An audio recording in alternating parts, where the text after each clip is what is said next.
Hi, I'm Elvin Bowler, age 78, and married to the same beautiful woman now for 50 years, and have learned valuable lessons along the way that hopefully you find helpful in your relationships.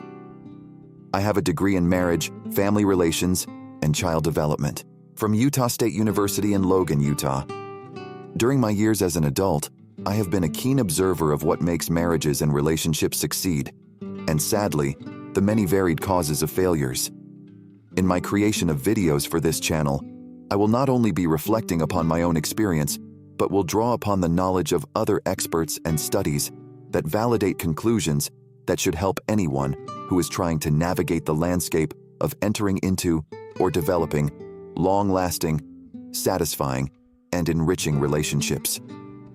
As you might well imagine, I am a huge advocate for the institution of marriage, not only because of my own, where the depth of love, devotion, and satisfaction increases with each passing year. Adding to the richness of our lives was the blessing of raising two wonderful children, a daughter from Jane's first marriage, and the adoption of our son 4 days old.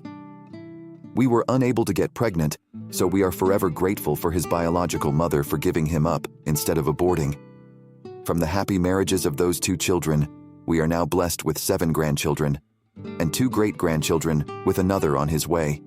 One of my favorite quotations is, "Adam fell that men might be, and men are, that they might have joy."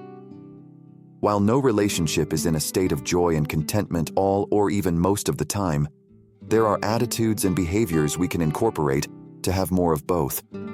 One of my motivations for creating this channel is the decreasing emphasis on marriage as a vital part of society.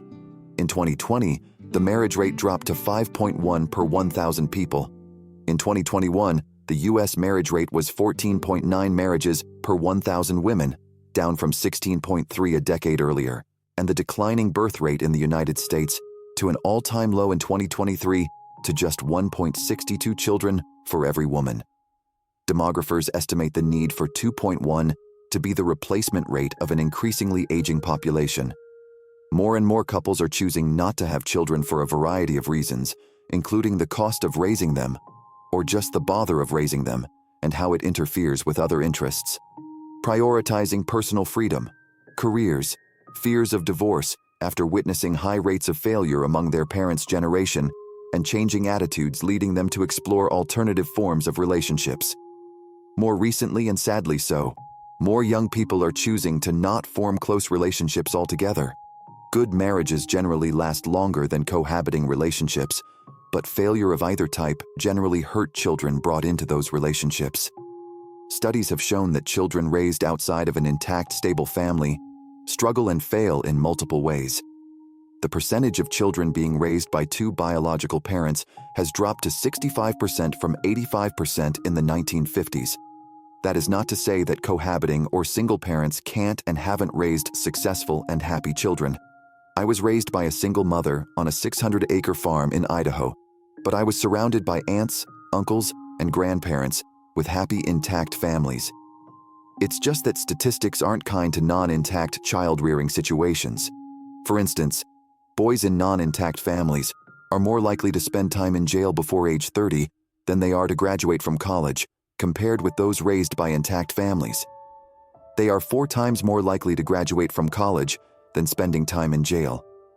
Aside from the effects on children, Brad Wilcox, professor at the University of Virginia, in his book, Get Married: Why Americans Must Defy the Elites, Forge Strong Families and Save Civilization, explains how the ruling class disparages marriage, the institution most likely to deliver prosperity and happiness to ordinary Americans. That happiness is falling, loneliness and despair are rising, schools are failing, and crime is rising. He refers to a survey where married men and women say they are very happy by 545% over those who are not or unhappily married. The latter naturally make up the majority of those ending in divorce. Yet, he states, a large minority of Americans either do not aspire to or do not feel like they can achieve marriage.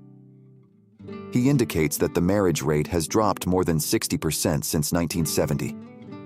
Furthermore, only 1 in 2 adults are married, and projections predict that about 1 in 3 young adults will not marry by age 45, and may never marry.